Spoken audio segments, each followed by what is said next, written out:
भारत माता की, भारत माता की, भारत माता की। માં અંબાના ચરણોમાં આવીને ગુજરાતની આ પહેલી ચૂંટણી સભા સંબોધન કરવાનો મને સૌભાગ્ય મળ્યું છે. હવે મૂકો ભાઈ, બહુ થઈ ગયું.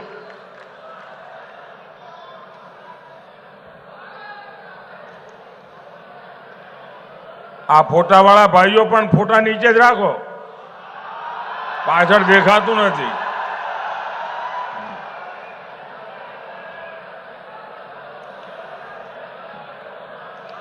દીકરીને કહો ભાઈ ફોટો નીચે લઈને બેસે શાંતિથી.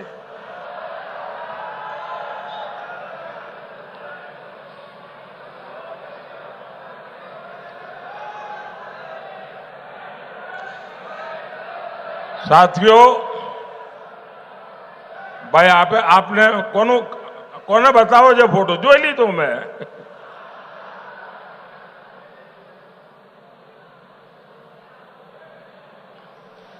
સાથીઓ, ગુજરાતની ધરતીએ મને જે સંસ્કાર આપ્યા, જે શિક્ષણ આપ્યું અને ખૂબ લાંબા સમય સુધી મને મુખ્યમંત્રી રાખીને આપે જે મને અનુભવ કરવાની તક આપી, એ બધું આજે મને દિલ્હીમાં લેખે લાગે છે.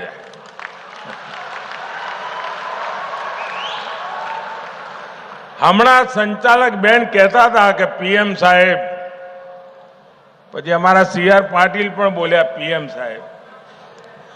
આ પીએમ બીએમ તો બધા દિલ્હીમાં હોય, તો આપણા નરેન્દ્રભાઈ આવ્યા છીએ.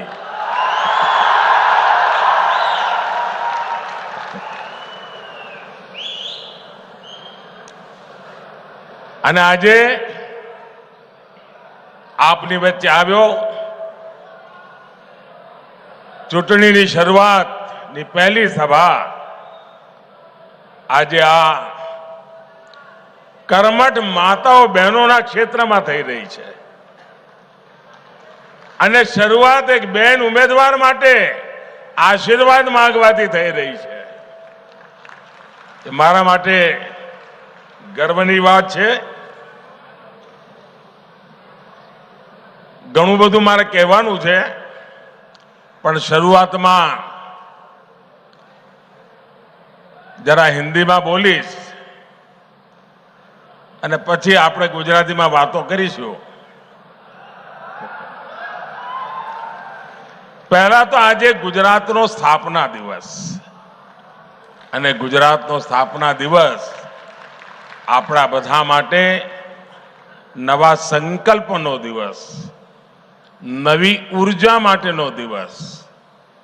અને એ નિમિત્તે આ વખતે આપણે સંકલ્પ લઈએ 1 મે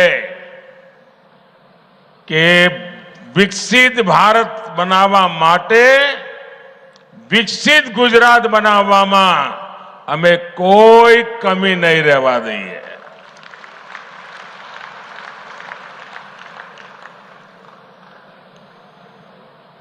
आप सबने मुझे 2014 में दिल्ली में भेज करके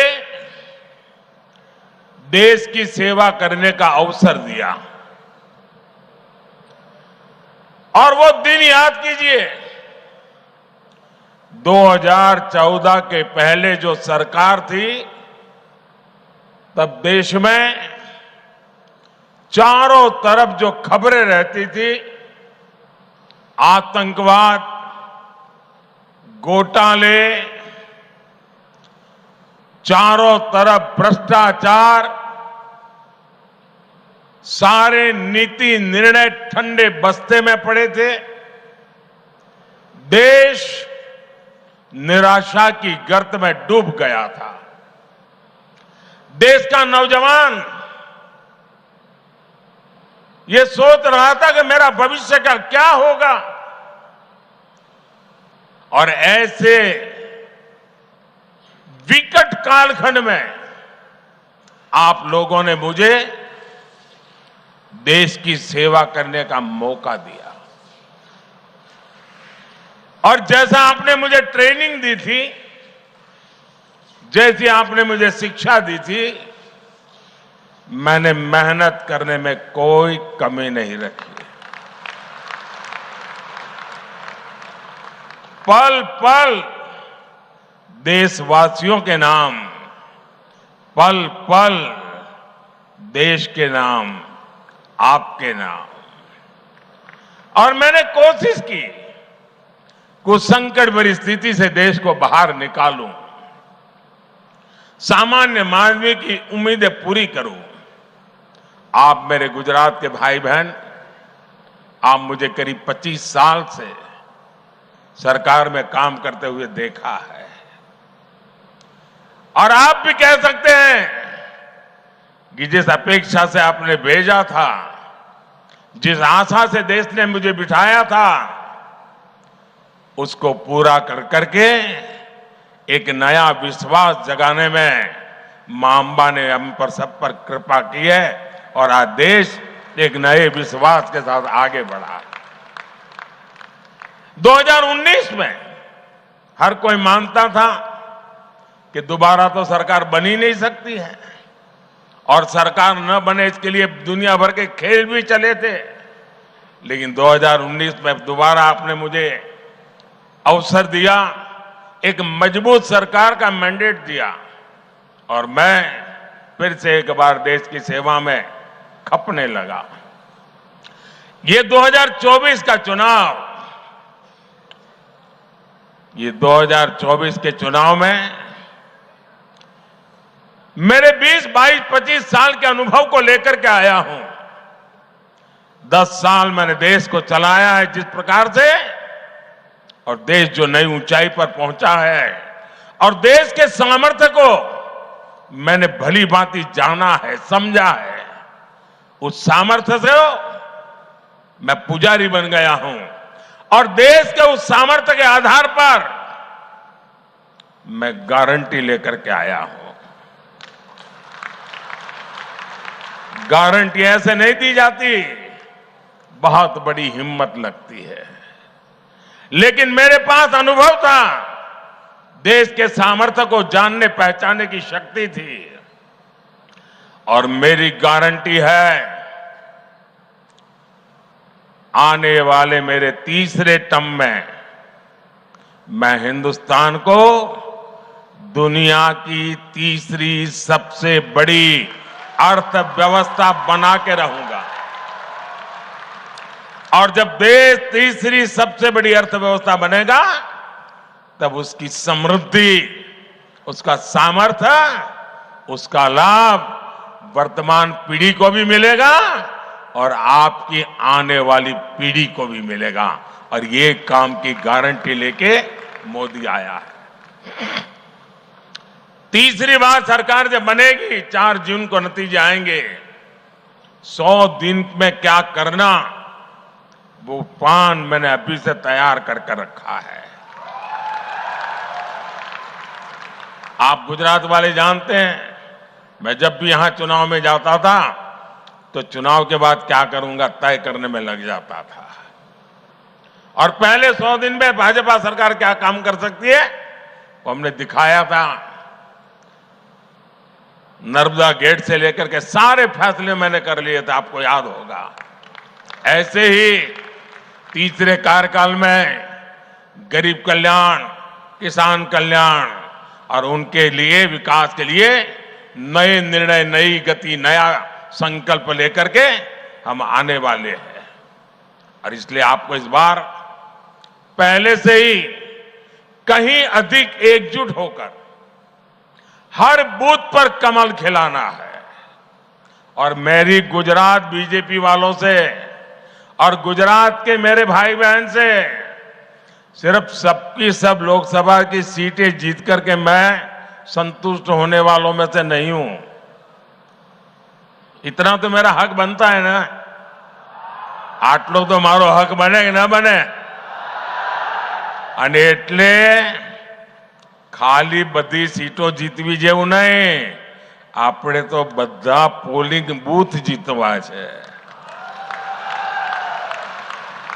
और इस पोलिंग बूथ जीतने की सफलता ही बनासकांठा से बहन रेखाबेन चौधरी और पाटन से भाई भरत सिंह डाभी वो विजयी होकर के दिल्ली आएंगे, आपके आशीर्वाद से आएंगे। और आप जब उनको एक वोट देंगे तो वोट उनको जाएगा इतना नहीं है, वो वोट सीधा सीधा मोदी को जाएगा। और जब वो वोट मोदी को जाएगा मतलब गारंटी पक्की हो जाएगी। भाइयों बहनों, मैं आज गुजरात के लोगों को सैल्यूट करूंगा। उन्होंने अपनी सूझबूझ से यहां कभी भी अस्थिर सरकार नहीं आने दी। आप किसी शॉर्ट टर्म प्रलोभन में नहीं पड़े। देश के कई राज्यों में राजनीतिक अस्थिरता ने उनका बहुत नुकसान किया है। राजनीतिक अस्थिरता ने उद्योगों को नहीं पनपने दिया। राजनीतिक अस्थिरता ने इन राज्यों को बड़े विजन के साथ काम नहीं करने दिया। आपने गुजरात को इन सब से बचा कर रखा है। इसलिए आपने एक बार कांग्रेस को गुजरात से हटाया तो फिर उसको पैर नहीं रखने दिया। साथियों, आज भी कांग्रेस के पास न मुद्दे हैं और न ही कोई विजन है और न ही उनके पास कोई काम करने का जज्बा है। आप याद कीजिए 2014 में जब मैं पहली बार लोकसभा के मैदान में आया तो 2014 में कांग्रेस के मुद्दे क्या थे? तब कांग्रेस ने यही चला, ये चाय वाला क्या करेगा, ये गुज्जू क्या करेगा, ये उसको गुजरात की समझ है, देश की क्या समझ है, ये दाल भात खाओ वाला क्या करेगा, यही चलता था। कांग्रेस की सभा में चाय की कितली लेकर के बेची जाती थी, देखो ये मोदी आया, ये मेरी मजाक उड़ाई जाती थी। लेकिन देश ने उनकी हरकतों को ऐसा जवाब दिया जो कभी 400 सीट लेकर के बैठते थे वो 40 पर आ गए। 2019 में जब दूसरा चुनाव आया उन्होंने कोई सबक नहीं लिया और क्या किया, 2019 के चुनाव में निकल पड़े, चौकीदार चोर है, याद है ना, चिल्लाते थे और कहते थे मोदी खून की दलाली करता है। और राफेल के छोटे छोटे खिलौने बना करके सभी सभाओं में घूमते थे राफेल लेकर के। मंच पर भी इस बार संविधान लेके घूम रहे हैं, उस समय राफेल लेके घूम रहे थे। एचएएल को लेकर के भांति भांति के झूठ फैलाए। जनता ने फिर एक बार उनकी स्थिति ऐसा पैदा कर दी कि वो अधिकृत रूप से विपक्ष भी नहीं बन पाए। इतना हाल उनका खराब कर दिया।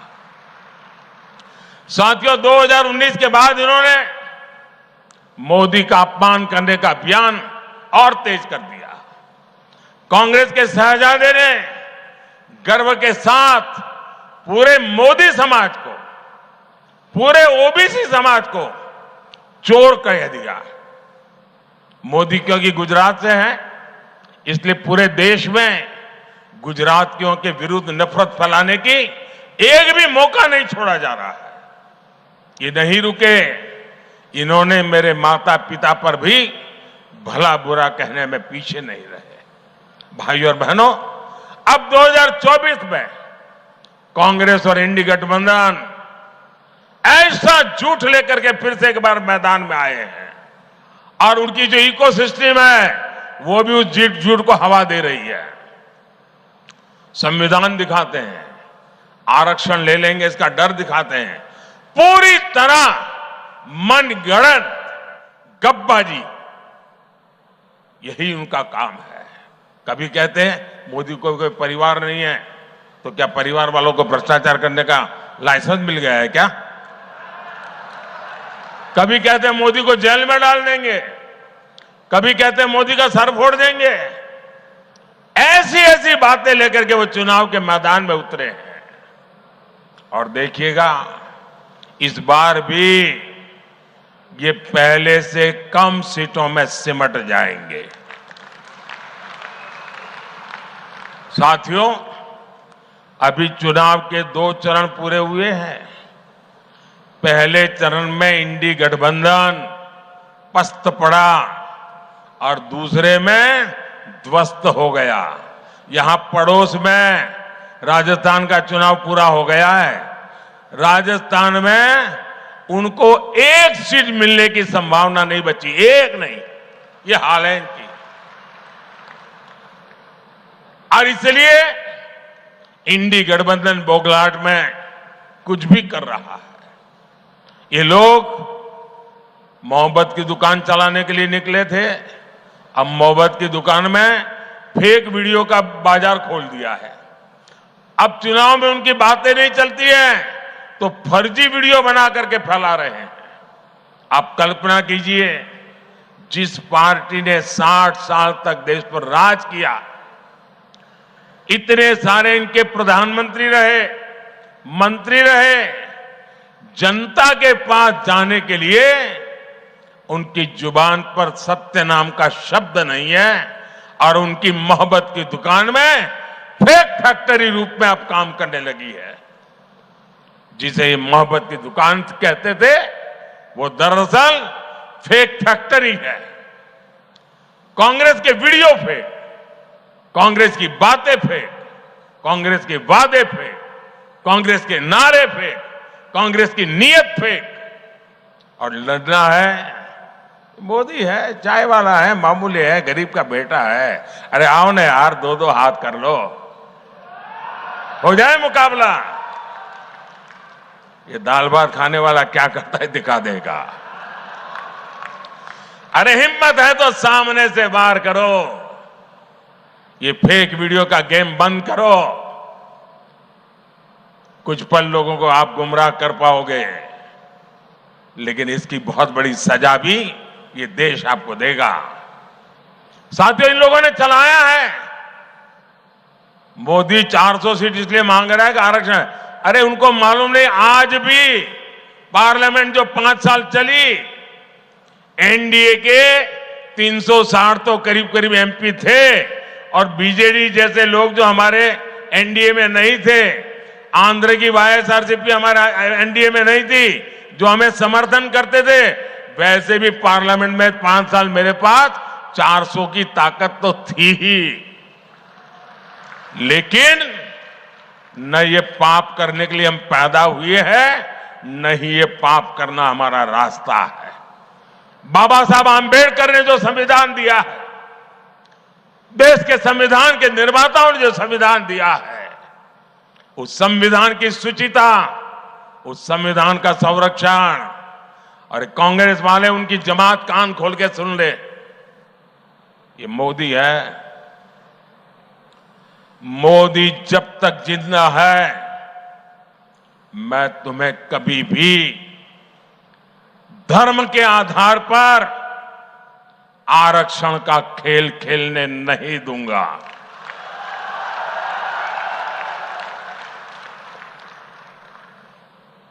एससी, एसटी, ओबीसी और सामान्य वर्ग के गरीब, उनको जो आरक्षण मिला है, संविधान के तहत मिला है, बाबा साहब आंबेडकर के आशीर्वाद से मिला है, उसमें रत्ती भर भी कोई लूट नहीं सकता है। तुम्हारा जो इरादा है, वो इरादा है कि दलित समाज, आदिवासी समाज, पिछड़े समाज के लोग, सामान्य वर्ग के गरीब लोग, जिनको आरक्षण मिला है, उस आरक्षण में से लूट चलाकर धर्म के आधार पर तुम मुसलमानों को आरक्षण देना चाहते हो। मैं आज कांग्रेस के शाहजादे को, कांग्रेस पार्टी को और कांग्रेस के सारे गाजे बाजे बजाने वाली जमात को चुनौती देता हूं। मैं उनको चुनौती देता हूं, अगर उनमें हिम्मत है तो घोषणा करें कि वे कभी भी धर्म के आधार पर न आरक्षण का दुरुपयोग करेंगे, न संविधान में खिलवाड़ करेंगे, न ही धर्म के आधार पर किसी को आरक्षण देंगे। घोषणा करो, हिम्मत हो तो। नहीं करेंगे क्योंकि दाल में कुछ काला है। मैं डंके की चोट पर कहता हूं उनको, और मैं दुनिया और देश के सामने रिकॉर्ड पे कह रहा हूं, भारतीय जनता पार्टी को जब तक बीजेपी है, जब तक मोदी है, बाबा साहब आंबेडकर ने, भारत के संविधान ने एससी, एसटी, ओबीसी और सामान्य वर्ग के लोगों को जो आरक्षण दिया है उसकी पूरी रक्षा की जाएगी। उस पर कोई कभी चोट नहीं आने दी जाएगी। और जो लोग धर्म के आरक्षण नाम पर देना चाहते हैं वो घोषित करें, क्योंकि उन्होंने आंध्र में प्रयोग कर चुके हैं, वे कर्नाटका में प्रयोग कर रहे हैं। वोट बैंक के लिए दलितों का आरक्षण छीनना चाहते हैं, वोट बैंक के लिए आदिवासियों का आरक्षण छीनना चाहते हैं, वोट बैंक के लिए ओबीसी का आरक्षण छीनना चाहते हैं। कर्नाटका में उन्होंने क्या किया, रातों रात सभी ओबीसी समाज को उन्होंने, मुसलमानों को ओबीसी घोषित कर दिया, और ओबीसी को जो आरक्षण मिलता था रातों रात डाका डाल करके उसका एक हिस्सा लूट गए। क्या ये देश में चलेगा? क्या चलेगा? क्या ये चलने दूं क्या मैं? और इसीलिए आज झूठ फैलाने में लगे हैं, गुमराह करने में लगे हैं। और इंडी गठबंधन को मेरी ये चुनौती है कि घोषित करे कि वो गारंटी दे देश को, लिखित में दे, क्योंकि उन पे भरोसा नहीं कर सकते, कि वो धर्म के आधार पर आरक्षण नहीं देंगे। घोषित करें। दूसरी घोषणा करें, एससी, एसटी, ओबीसी और सामान्य वर्ग के आरक्षण को कभी भी हाथ नहीं लगाएंगे। करे घोषणा? नहीं करेंगे। मैं जानता हूं ये कभी भी ऐसा लिखकर नहीं दे पाएंगे। और देखना आप, मीडिया का उनकी जो जमात है ना, जो उनके गाजे बाजे बजाते हैं, वो मेरी इस चैलेंज को ही दबा देंगे, क्योंकि उनकी रक्षा में लगे हैं। પણ ભાઈઓ, તમે ગુજરાતીઓ મને મોટો કર્યો છે, તમે ચિંતા કરો. હા,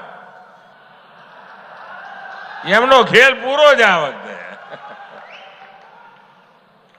સાથીઓ, આ ચૂંટણીમાં મારે એવા સાથીઓ જોડે વાત કરવી છે, ખાસ કરીને જેમની ઉંમર 35, 40, 45 હવે, જે લોકો પહેલી વાર 18 વર્ષના થયા છે, મત મળ્યા હશે, એમને પહેલાની દેશની શું દશા હતી એની ખબર જ નહીં હોય.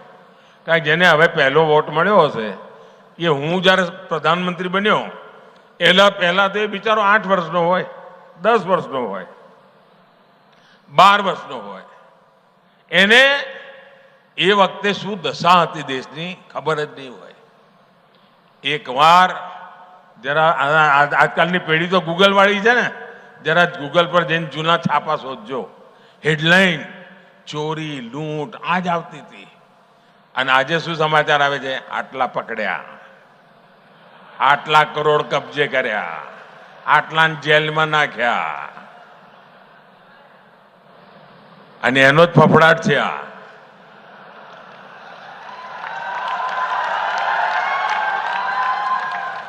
તમે મને કહો ભાઈ, આ દેશના લોકોની કાળી મજૂરી કરીને જે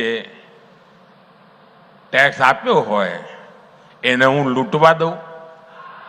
લૂંટવા દેવાય? અને આ લૂંટારાઓને ઠીક કરવા જોઈએ કે ના કરવા જોઈએ? હવે હું એક કામ કરું છું, મારા વાળ ખેંચે છે.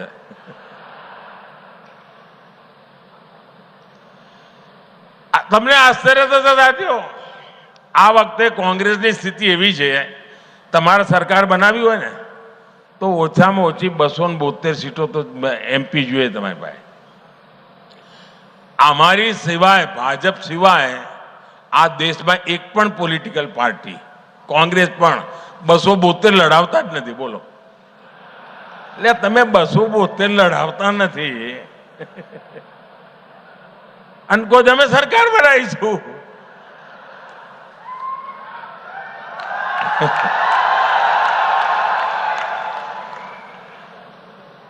આજે તો એમની સ્થિતિ એવી છે કે આ એમનો જે શાહી પરિવાર છે ને, દિલ્હીમાં રહે છે,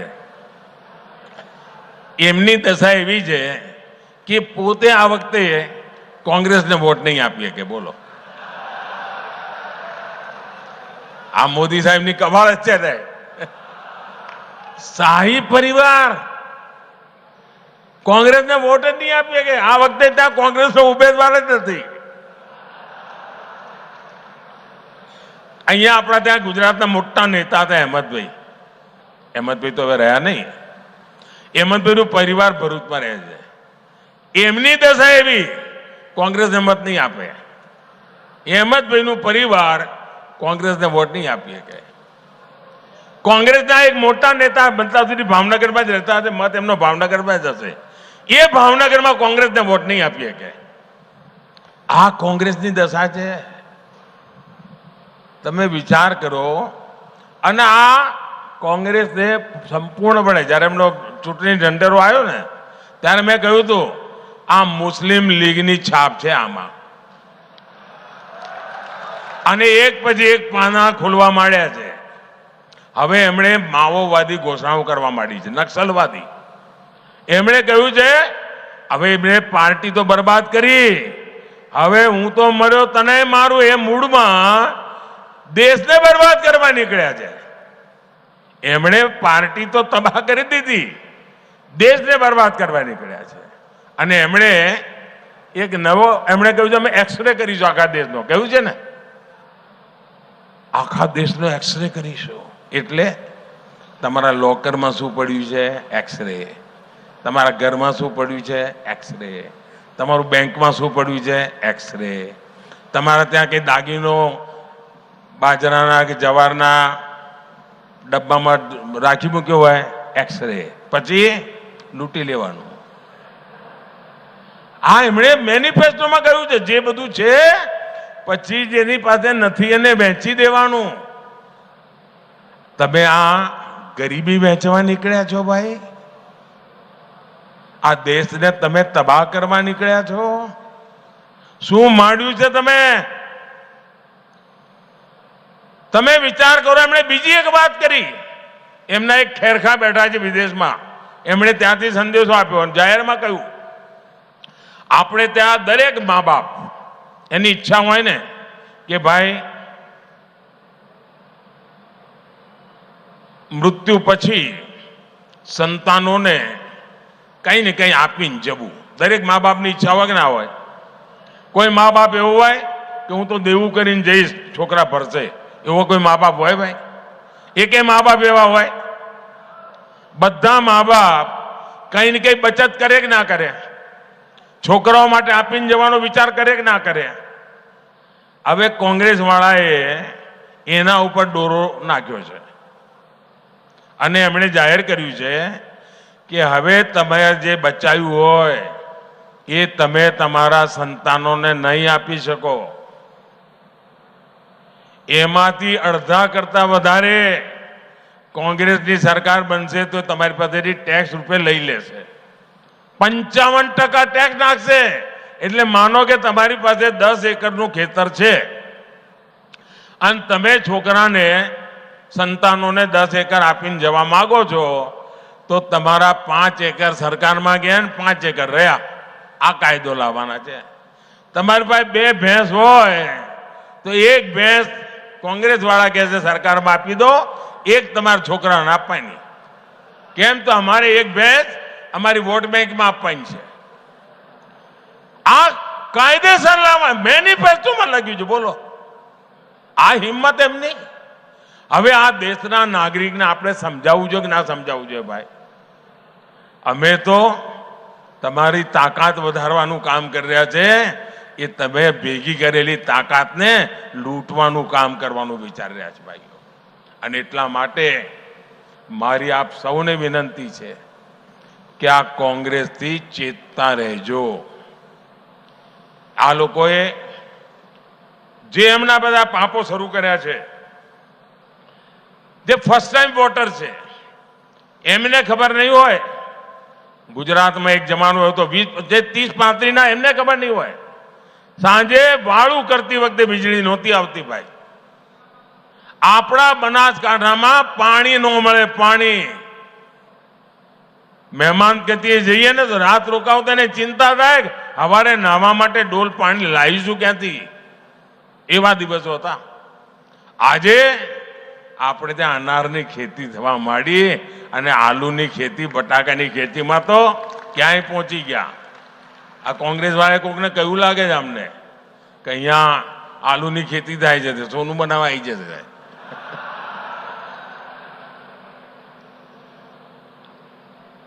આપણે ત્યાં જે બદલ આવ્યો છે ને ભાઈઓ, હવે મને કહો, આપણે ત્યાં પાલનપુર વંદે ભારત પહોંચી ગઈ. પહોંચી કે ના પહોંચી? જે રીતે આપણે વિકાસના કામો કરી રહ્યા છીએ, સુજલામ સુફલામ યોજના બનાવી, પાણી પહોંચાડ્યું, 4 કરોડ લોકોના જીવનમાં બદલાવ આવ્યો કે નહીં આવ્યો? નળથી જળ. નહીં તો આપણે ત્યાં અહીંયા ઉત્તર ગુજરાતમાં તો માથે બેડલા લઈને 3-4 કિલોમીટર જવું પડતું. આપણી માતાઓ બહેનોનો અડધો દાડો પાણીમાં જ જતો. આ બધામાંથી આપણે બહાર લાયા. એના માટે કાળી મજૂરી કરી જ ભાઈ. એટલે જે જૂની પેઢીના લોકો જેની બધી ખબર છે, પણ આ જે 40 થી નીચેના જે છે ને, એ બધાના જૂની ખબરો નથી ભાઈ. એટલે યાદ કરાવવું પડે કે આપણે હવે એવા દિવસો નથી લાવવાના. વાર તહેવારે આપણે ત્યાં ઉલ્લડ થતા હતા ભાઈ. આપણે ત્યાં છોકરું જન્મે ને તો કાકાનું નામ ના આવડે, મામાનું નામ ના આવડે, પણ કરફ્યુ બોલતા આવડે. કરફ્યુ જ જોયો હોય એને. 1 વર્ષનું થાય ત્યાં સુધી તેને 3 કરફ્યુ જોયા હોય. એવા દિવસો હતા. આજે કરફ્યુનું નામો નિશાન નથી અને સુખ ચેનથી બધા સાથે મળીને જીવે છે. એ આપણું ગુજરાત છે. ભાઈઓ બહેનો, શિક્ષણમાં મને યાદ છે, હું જ્યારે કન્યા કેળવણી માટે કામ 2002માં જ્યારે નવો મુખ્યમંત્રી બન્યો હતો, કન્યા કેળવણી ચીજ બનાસકાંઠાનું નામ સૌથી નીચે આવે. આજે એમાંથી મોટી ક્રાંતિ થઈ અને આધુનિક શિક્ષણની દિશા મારું બનાસકાંઠા આગળ વધવા માંડ્યું ભાઈઓ. બાળકો નિશાન નહોતા જતા, આજે જવા માંડ્યા. એટલા મને ઉચ્ચ શિક્ષણ તરફ જવા માંડ્યા. કહેવાનો મારો તાત્પર્ય એ છે ભાઈ કે ગુજરાતે વિકાસ જે કર્યો છે એની પાછળ એક વિઝન રહ્યું છે, એક લાંબા ગાળાની મહેનત રહી છે અને એના પરિણામે આજે આપણું ગુજરાત આગળ વધ્યું છે. મારી સૌ મતદાતાઓને વિનંતી છે, સૌ મારા વાલા નાગરિક ભાઈઓ બહેનોને વિનંતી છે, આપણે તો બનાસકાંઠાના લોકો ધૂળની ડમરીઓમાં મોટા થયા જ બે. આપણે તો ગરમીને ઓગાળી દીધી એવા લોકો છીએ. ગમે તેટલી ગરમી હોય, મતદાન વધવું જોઈએ. વધુમાં વધુ મતદાન થાય અને જૂના બધા રેકોર્ડ તૂટવા જોઈએ. તોડશો? તોડશો તો ભારતીય જનતા પાર્ટીને ભવ્ય વિજય અપાવશો. ગુજરાતની બધી સીટો જીતાડશો. આપણી 2 સીટો અહીંયા જે ભેગા થયા છે બધા જીતાડશો. પાક્કો? બોલો ભારત માતા કી, ભારત માતા કી, ભારત માતા કી.